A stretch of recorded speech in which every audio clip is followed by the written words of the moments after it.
Hello everyone, welcome back to my channel. खाना खाकर energy आती है ये तो सुना था, लेकिन खाना खाने के बाद आप वो सारे काम करने लग जाते हो जिसकी कभी कोई उम्मीद ही नहीं होती है। मतलब कि एकदम से आपकी पर्सनालिटी ही चेंज हो जाती है। क्या ऐसा हो सकता है? जी हाँ, बिल्कुल हो सकता है, क्योंकि हमारे चाइनीज ड्रामा की यही तो खास बात होती है। यहाँ कुछ भी हो सकता है। आज हम एक ऐसे ही खाने की ऐप के बारे में इस ड्रामा में देखने वाले हैं, जिसे खाकर हमारे हीरो हीरोइन वो सब कुछ करने लग जाते हैं जो कि उनकी नॉर्मल पर्सनालिटी से बिल्कुल ही मैच नहीं खाता। कहानी की शुरुआत होती है हमारी मासूम हीरोइन शाओ से, जिसका फायदा अब ऑफिस के सारे लोग उठा रहे होते हैं। वो बेचारी सबका काम कर रही होती है और उन्हें कुछ भी नहीं बोल पाती है। शाओ एक मैक्सिन कंपनी में काम करती है। जो भी आता है वो उसे डोमिनोज की पिज्जा की तरह ऑर्डर देकर चला जाता है। सबसे परेशान होकर एक दिन शाओ को एक ऐप दिखाई देता है, जिसमें लिखा था कि एक बार खाएं और अपनी पावर को 7वें आसमान पर ले जाएं। ये देखकर वो वहाँ से एक बर्गर का ऑर्डर दे देती है। शाओ उस बर्गर को खाने के लिए सोचती है, लेकिन तभी उसे पता चलता है कि उसकी कंपनी के नए बॉस आने वाले हैं, जिनके साथ अभी उसकी मीटिंग होने वाली है। तो सभी को फटाफट से रेडी होना था। जहां शाओ के भुक्कड़ डायरेक्टर शाओ के हाथ में बर्गर देकर उसे छीनने की कोशिश कर रहे होते हैं, और उसी में बर्गर सीधा उड़ता हुआ नए बॉस की तरफ जा रहा होता है, जिसे हमारा हैंडसम हीरो यानी युआन पकड़ लेता है और वापस से शाओ को पकड़ा देता है। मीटिंग स्टार्ट हो गई थी, लेकिन हमारी हीरोइन शाओ का तो सारा ध्यान उसके बर्गर पर ही होता है।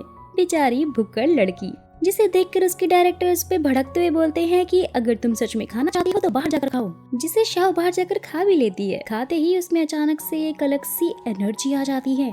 जैसे ही वो अंदर जाती है, सबको बहुत बुरी तरह से सुनाने लग जाती है और शान से वहाँ जाकर बैठ जाती है। ये सब कुछ देखकर लोग तो उसके लिए तालियां मार रहे होते हैं, क्योंकि वो काफी बोल्ड जो हो गई थी। जैसे ही वो नॉर्मल होती है तो उसे कुछ समझ ही नहीं आ रहा होता है कि अभी उसने थोड़ी देर पहले क्या क्या किया है। जल्दी से बाथरूम चली जाती है और उस ऐप को फोन करके शिकायत करने लग जाती है कि आपके खाने में कुछ तो प्रॉब्लम थी, जिसे खाकर मुझे पता नहीं क्या क्या होने लग गया। मैं सब कुछ सच बोलने लग गई।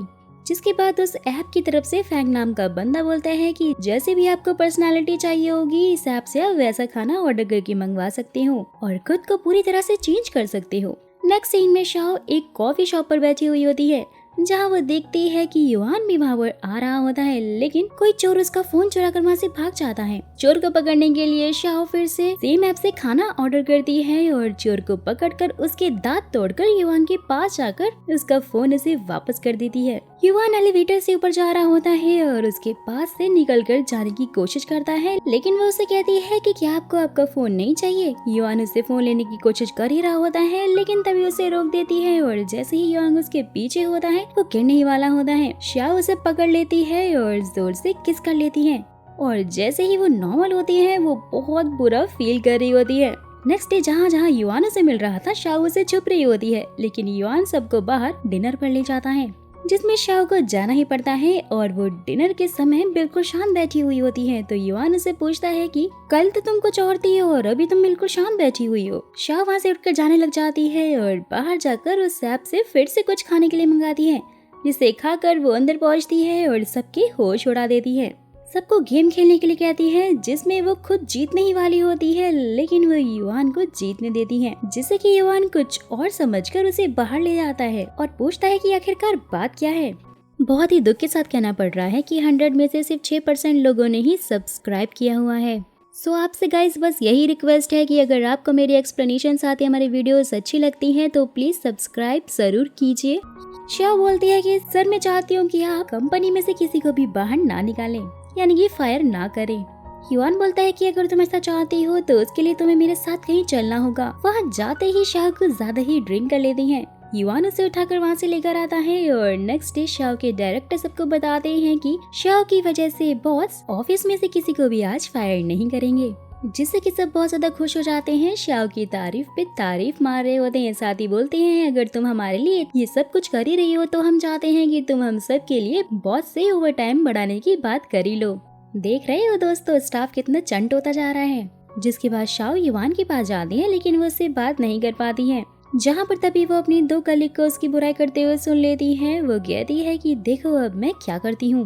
वो उस ऐप से फिर से एक जूस को ऑर्डर कर रही होती है, जिसकी खासियत थी लड़कों को फंसाना। वो उसे पीकर सीधा ऑफिस पहुंच जाती है और उसका डायरेक्टर तो उसे देखता ही रह जाता है। बहुत तेज बारिश होने लग जाती है। शाओ युआन से छाता मांगती है, लेकिन वो उसे अपनी कार से ही घर ले जाने लग जाता है और उसे गर्म पानी से नहाने को कहता है ताकि उसे ठंड ना लग जाए। नहाने जाने से पहले शाओ युआन से उसकी ड्रेस की चेन खोलने के लिए कहती है, जिसे सुनकर वो बेचारा तो सोच में ही पड़ जाता है, क्योंकि सारा कमाल तो स्पेशल जूस का था। दोस्तों, मेरा आपसे ये सवाल है कि अगर आपको कोई ऐसा ऐप मिल जाता है जिसमें से आप इस तरह का खाना मंगवा सकते हो तो आपकी क्या ख्वाहिश होगी, ये आप लोग मुझे कमेंट बॉक्स में जरूर बताइएगा। तो हीरो हीरोइन के बीच रोमांटिक सीन चल ही रहा होता है, लेकिन तभी शाओ सही टाइम पर नॉर्मल हो जाती है और उसे खुद पर शर्म आने लग जाती है कि वो बॉस के साथ में क्या कर रही थी। शाओ युआन से बचकर वहाँ से निकलने की कोशिश करती है, लेकिन वो तो उसे रोक लेता है और उसे पूछता है कि उसे क्या पसंद है। शाओ को कुछ समझ नहीं आता। उसे लगता है कि वो उसकी तारीफ करवाना चाहता है। वो उसकी भर भर की तारीफ करने लग जाती है कि आप बहुत ज्यादा हैंडसम हैं, रिच हैं और काफी अच्छे इंसान हैं। युआन कहता है कि अगर मैं बहुत ज्यादा बिजी हुआ तो। शाओ कहती है कि तो उससे मुझे क्या फर्क पड़ने वाला है। दरअसल दोस्तों, युआन को लग रहा था कि वो उसे पसंद करती है, जिससे कि युआन कहता है कि ठीक है, तो हम लोग कल से ऑफिशियली डेट करना शुरू कर देंगे। ये सुनने के बाद भी हमारी झल्ली हीरोइन को कुछ समझ नहीं आता। वो इसके बारे में बहुत ज्यादा सोचती है और नेक्स्ट डे उसकी बुलाई जगह पर उसका वेट कर रही होती है। लेकिन वेट करते करते घंटा बीत जाता है, लेकिन युआन तो वहाँ पर आता ही नहीं है। वो उसे कॉल करती है तो वो उसका फोन उठाकर कहता है कि अभी मैं मीटिंग में हूँ, मुझे थोड़ा लेट हो जाएगा। बहुत ज्यादा देर तक वेट करने के बाद उसके बाद युआन वहाँ पर पहुँच जाता है, लेकिन एक फोन कॉल आते ही वो वापस से मीटिंग के लिए भाग जाता है, जिस बात से हमारी हीरोइन बहुत ज्यादा परेशान हो जाती है और फिर से उस ऐप से बॉस पर्सनालिटी वाला फूड ऑर्डर करवा लेती है, जिसे खाते ही वो फिर से बॉस वाले रूप में आ जाती है और युआन से मिलने के लिए पहुंचती है और उसके असिस्टेंट को घर जाने के लिए बोल देती है। युआन उसके पीछे आने लग जाता है और फिर वो युआन से कहती है कि काम से ज्यादा और भी लोग हैं जो कि इम्पोर्टेंट होते हैं, लेकिन अगर तुम्हारे पास काम ज्यादा है तो आज से तुम्हारे आधे काम मैं कर दूंगी, और उसे पकड़कर जोर से किस कर लेती है। सीन शिफ्ट होता है नेक्स्ट डे ऑफिस में। युआन की तरफ से सबको मैसेज मिलता है कि अब से जो भी लोग ओवर टाइम करने वाले हैं उन्हें उनके पैसे दे दिए जाएंगे। ये सुनते ही सब लोग शाओ की तारीफ करने लग जाते हैं कि तभी युआन वहाँ पर पहुँच जाता है और शाओ को अपने कैबिन में बुलाता है। जैसे ही शाओ वहाँ पर पहुँचती है तो वो अपना आधा काम उसे सौंप देता है ताकि वो लोग डेट पर जा सके। शाओ अपना काम शुरू कर देती है। युआन उसके लिए आधे घंटे में खाना मंगवाता है। शाओ उसे उसका प्यार समझती है और खा लेती है, लेकिन फिर वो ये नोटिस करती है कि इससे तो उसका वेट बढ़ रहा है।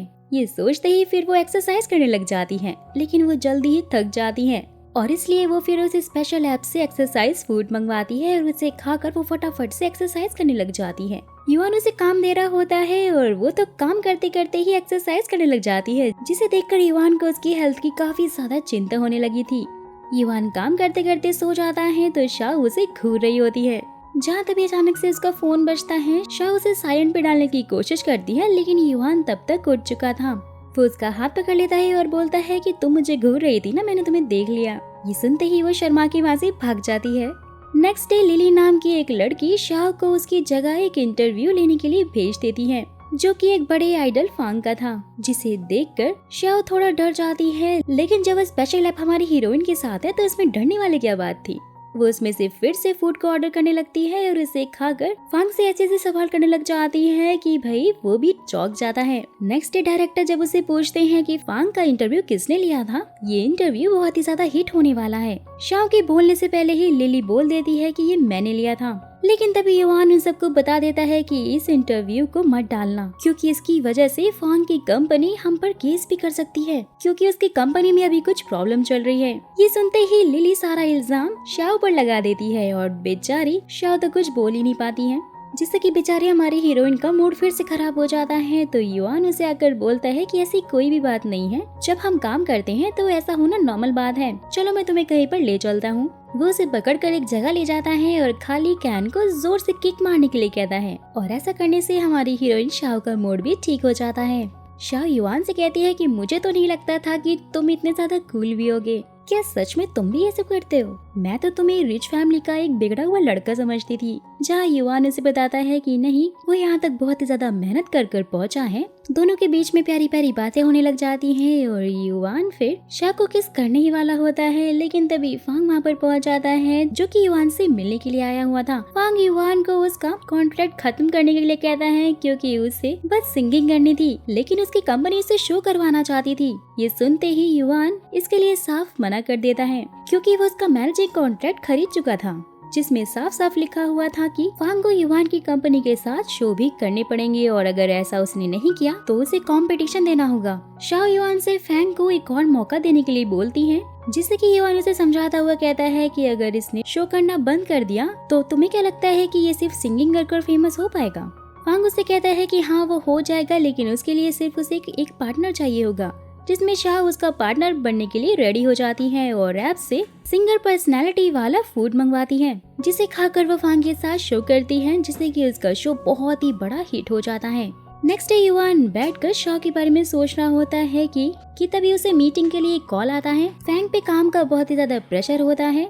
युवान को एक सामान मिलता है जिसमें प्रोटीन बार निकलता है, उसे देखने लग जाता है। फिर हमें फ्लैशबैक में दिखाया जाता है कि आज से 3 साल पहले जब युवान को उसकी नौकरी से निकाल दिया गया था तो वो सड़क पर बेचारा ऐसे घूम रहा था। वो काफी ज्यादा परेशान था, जहाँ पर तभी उसे स्पेशल लैब वाला फैंग आया था और वो उसे प्रोटीन बार देकर चला गया था, जिससे कि उसके अंदर बॉस वाली पर्सनालिटी डेवलप हो जाती है और वो बहुत ही बड़ा आदमी बन जाता है, जिससे कि वो और भी ज्यादा कमाने के लिए सिर्फ प्रोटीन बार ही खाने लग गया था। लेकिन सिर्फ प्रोटीन बार खाने की वजह से अब वो नॉर्मल खाना खाना भूल जाता है, जिससे कि उसे काफी एलर्जी हो जाती है। मतलब कुछ पाने के लिए कुछ खोना तो पड़ता ही है। लेकिन अभी तक हमारी हीरोइन शाह के साथ ऐसा कुछ भी नहीं हुआ था। जहाँ युवान सोचने लगता है कि अगर शाह को उसकी सच्चाई के बारे में सब कुछ पता चल गया तो क्या वो उसे अपना पाएगी।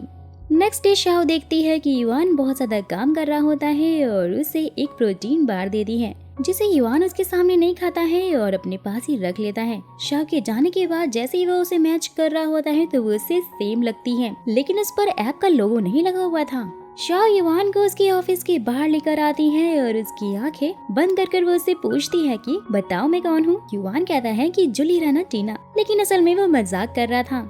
बट जैसा कि हम सब जानते हैं कि लड़कियां अपनी वजह किसी और का नाम सुनना तो पसंद करती ही नहीं है, साथ ही उन्हें जेलसी भी होने लग जाती है, जिससे कि वो नाराज होकर बाथरूम का बहाना बनाकर वहाँ से भाग जाती है और उसी स्पेशल ऐप से एक क्यूट गर्लफ्रेंड वाला फूड को ऑर्डर करवा लेती है, जिसे खाकर वो युवान के पास में आइसक्रीम लेकर जाती है और चलते समय देखती है कि युवान के जूते के फीते खुले हुए थे, जिन्हें वो बांधने लग जाती है और बड़े प्यार से ही वो उसे किस भी कर लेती है। नेक्स्ट सीन में शाह युवान के बारे में सोच रही होती है कि वो उसकी पेंटिंग बनाने की कोशिश कर रही होती है, लेकिन वो देखती है कि उसकी ड्राइंग तो पहले की तरह नहीं बन रही थी। शाह ऑफिस में बैठकर अपनी डिजाइन बनाने की कोशिश करती है, लेकिन उससे डिजाइन भी नहीं बनती, जिसका साफ मतलब था गाइस कि अब उस ऐप की वजह से शाह के ऊपर भी साइड इफेक्ट होने लग गए थे, यानी कि उसकी ड्राइंग स्किल्स धीरे धीरे खत्म होती जा रही थी, जिससे कि वो बहुत ही ज्यादा परेशान हो जाती है। जिसके बाद युवान उसे मूवी के लिए पूछता है, लेकिन वो अपनी ड्राइंग से इतना ज्यादा परेशान होती है कि वो साथ में जाने से साफ साफ इनकार कर देती है, जिससे कि युवान को लगता है कि वो उसके साथ अच्छे से टाइम स्पेंड नहीं कर पा रहा है, तो शायद इसलिए वो उससे नाराज हो गई है, जिसके कारण वो उसे नेक्स्ट डे फिर ऑफिस के लिए पिक करने के लिए जाता है। लेकिन शाह का तो अभी भी सारा ध्यान उसकी ड्राइंग स्किल्स पर ही था। युवान शाह के साथ ज्यादा टाइम बिता सके वो इसका फैसला करता है। वो आज से ही अपना प्रोटीन बार खाना बहुत ही ज्यादा कम कर देता है, जिससे कि इसका काम का प्रेशर भी कम हो जाता है। वो अपनी प्रोटीन बार के बॉक्स को उठाकर खाने लगता है, लेकिन तभी एक बॉक्स में से प्रोटीन बार बाहर निकलकर गिर जाती है, जिसे शाह देख लेती है और समझ जाती है कि युवान भी उस स्पेशल ऐप से फूड मंगवाता है। जैसे ही शाह को युवान की प्रोटीन बार के बारे में पता चलता है, वो उस स्पेशल ऐप पे प्रोटीन बार के बारे में पूछती है, साथ ही उनसे युवान के बारे में भी पूछती है, लेकिन वो उसके बारे में उन्हें कुछ भी नहीं बताते, क्योंकि ये उनके ऐप की स्पेशलिटी थी कि वो अपने किसी भी कस्टमर की इंफॉर्मेशन बाहर लीक नहीं कर सकते। नेक्स्ट डे सब लोग ऑफिस में होते हैं, मिलकर लंच पर जाते हैं, जहाँ शाह युवान पर बिल्कुल भी ध्यान नहीं दे रही होती है। युवान उसे मैसेज करके पूछने की कोशिश करता है। वो पूछता है कि वो उसे इग्नोर क्यों मार रही है। धीरे धीरे सब वहाँ से चले जाते हैं। शाह भी वहाँ से निकल जाती है और फांग उसे मिलता है। वो फांग के साथ में निकल जाती है और उन्हें युवान भी देख लेता है, उनका पीछा करता है। शाह फांग को बताती है कि आजकल वो ठीक से ड्रॉ नहीं कर पा रही है। जिससे कि फांग उसे मोटिवेट करता है, बोलता है कि जब काम का प्रेशर ज्यादा होता है तो समटाइम्स ऐसा होने लग जाता है, लेकिन तुम चिंता मत करो, सब ठीक हो जाएगा। वही हमारा हैंडसम हीरो युआन उन्हें छुप छुप कर देख रहा होता है। फटाक से फांग को कॉल कर कर अपने ऑफिस बुलाता है, जहाँ फांग बोलता है कि अभी मैं अपनी गर्लफ्रेंड के साथ में हूँ और मैं ऑफिस नहीं आ सकता। फांग शाओ की तरफ अपना हाथ बढ़ाता है कि तभी युआन वहाँ पे पहुँच जाता है और शाओ को अपनी तरफ खींचकर जोर से उसे किस कर लेता है। शाओ उसे दूर करके वहाँ से भाग जाती है, जिसके बाद युआन शाओ से उसकी नाराजगी का कारण पूछने लगता है। लेकिन भाई शाओ को तो कोई और ही डर सता रहा था कि अगर युआन को उसकी असलियत का पता चल गया तो क्या फिर भी वो उसके बाद उससे ऐसे ही प्यार करता रहेगा या नहीं। यही कारण है कि वो बार बार युआन को इग्नोर कर रही थी और वहाँ से चली जाती है। युआन शाओ को मनाने के लिए ऑफिस के एम्प्लॉय से हेल्प मांगता है। सब शाओ के मूड को ठीक करने के लिए अलग अलग ऑफर देने लग जाते हैं, लेकिन वो उन सबको मना कर देती है क्योंकि उसे अपना काम करना था। जहाँ पर तभी युआन सबके सामने हमारी हीरोइन को प्रपोज करता है, लेकिन वो उसे रिजेक्ट करके वहाँ से चली जाती है। युआन शाओ को मनाने के लिए एक बार फिर से फांग से हेल्प मांगता है, जहाँ फांग उसे पूछता है शाओ में तुम्हें ऐसा क्या अच्छा लगता है। युआन कहता है कि मुझे उसका भोलापन बहुत ही ज्यादा पसंद है, जिसे सुनते ही फांग उसे कहता है कि वो आजकल इसलिए बहुत ज्यादा परेशान है क्योंकि उसकी ड्राइंग स्किल्स शायद अच्छी नहीं चल रही हैं और वो ठीक से ड्रॉ नहीं कर पा रही है। शाओ को थोड़ा टाइम दो और उसे समझो। नेक्स्ट डे लिली उसे किसी बहाने से युआन की कार में बैठा देती है और युआन उसे अपने घर ले जाता है और उसकी ड्राइंग का सारा सामान दिखाता है। बोलता है कि तुम आज से यहाँ पर आराम से ड्राइंग बना सकती हो। साथ ही उससे अपने लिए एक और चांस मांगता है। शाओ अपना सारा सेटअप वहाँ देखकर बहुत ज्यादा खुश हो जाती है, जिससे कि युआन को एक मौका भी दे देती है। दोनों साथ में अच्छा टाइम स्पेंड करने लग जाते हैं। युआन अब पूरे दिन में सिर्फ एक ही प्रोटीन बार खाने का फैसला करता है, जहाँ शाओ युआन को प्रोटीन बार खाते हुए देख लेती है और उससे मांगती है, लेकिन युआन उसे मना कर देता है कि वो बस सिर्फ युआन के लिए ही है और उसे कोई और नहीं खा सकता, जिससे कि शाओ को थोड़ा बुरा लगने लग जाता है। युआन के प्रोटीन बार न खाने के कारण फिर उसकी कंपनी धीरे धीरे घाटे में जाने लग जाती है, जिससे कि वो काफी परेशान हो जाता है। नेक्स्ट सीन में शाओ लिली से पूछती है कि आपका बॉयफ्रेंड आपके बारे में क्या सोचता है, इस बात का हम कैसे पता लगा सकते हैं। इसके बाद लिली फिर उसे बहुत ही ज्यादा ऊट पटांग से आइडिया देने लग जाती है कि उसे बहुत सारी शराब पिला दो, देखना फिर सच उसके मुंह से बाहर आ ही जाएगा। लेकिन युआन तो शराब पीता ही नहीं था और इसलिए फिर हमारी झल्ली हीरोइन उसे स्पेशल ऐप से माइंड रीडिंग वाला फूड ऑर्डर करवा लेती है, ताकि वो उसकी मन की बातें जान सके। वो उस फूड को खाकर सबके माइंड को रीड कर पा रही होती है। कल तो उसके बाद शाओ युआन के केबिन की तरफ जा रही होती है, जहाँ वो किसी से फोन पर बात कर रहा था। बोल रहा था कि उसकी कंपनी बहुत ज्यादा घाटे में जाने लग गई है, जिसकी वजह से उसे अब अपनी कंपनी बेच देनी चाहिए। लेकिन युआन इसे मना कर देता है कि तभी शाओ उसके मन की बात पढ़ लेती है, जहाँ युआन के मन में उसकी बॉस पर्सनालिटी से बोल रही थी कि प्रोटीन बार खाकर तुम दोबारा से अपनी कंपनी को हाई पर पहुंचा सकते हो। लेकिन युआन उसे कहता है कि नहीं, अब से वो नॉर्मल लाइफ जीना चाहता है। दोनों ही पर्सनालिटी आपस में लड़ रही होती है। युआन कहता है कि वो बहुत ही ज्यादा मेहनत करने वाला है और ये सब कुछ उसने शाओ से ही सीखा है कि लाइफ में काम के अलावा भी और बहुत कुछ होता है। शाओ ये सब कुछ सुनकर बहुत ज्यादा खुश हो जाती है और उसके पास आकर उसे प्यार से किस कर लेती है। लेकिन भाई हमारे हीरो को तो समझ ही नहीं आ रहा था कि आखिरकार यहाँ पर चल क्या रहा है और वो उसे किस क्यों कर रही है। युआन और शाओ साथ में मिलकर फिर कंपनी के लिए इन्वेस्टर को ढूंढने लग जाते हैं, लेकिन उन्हें तो कोई इन्वेस्टर मिल ही नहीं रहा था। जिसके बाद युआन शाओ को बाहर भेज देता है ताकि वो थोड़ा सा आराम कर ले। जहाँ शाओ देखती है कि सारे एम्प्लॉय ऐसे ही बैठे हुए होते हैं, जहाँ वो उन सबको काम करने के लिए कहती है। लेकिन तभी युआन आकर बताता है कि उन्हें एक इन्वेस्टर मिल गया है और हमें बहुत सारी तैयारी करनी होगी। नेक्स्ट डे सब लोग तैयारी में जुट जाते हैं, जहाँ युआन उस इन्वेस्टर को अपनी बात समझाने की कोशिश कर रहा होता है, लेकिन वो कमीना इन्वेस्टर तो कुछ समझ ही नहीं रहा था। साथ ही उसे उसकी कंपनी बेचने के लिए बोल रहा था, जिससे कि गुस्सा होकर युआन बाहर आ जाता है। शाओ युआन को संभालती है और खुद पर भरोसा रखने के लिए कहती है। युआन और शाओ फिर एक दूसरे को अपनी सच्चाई बता देते हैं कि वो दोनों ही उस ऐप से खाना ऑर्डर करके मंगवाते थे, लेकिन अचानक से उसके फोन से वो ऐप गायब ही हो जाता है। लेकिन ऐसा क्यों हुआ था दोस्तों, ये तो उस ऐप बनाने वाले को भी समझ नहीं आ रहा था। शाओ और युआन फिर अपनी लाइफ में बहुत ज्यादा खुश थे क्योंकि अब सब कुछ नॉर्मल हो गया था।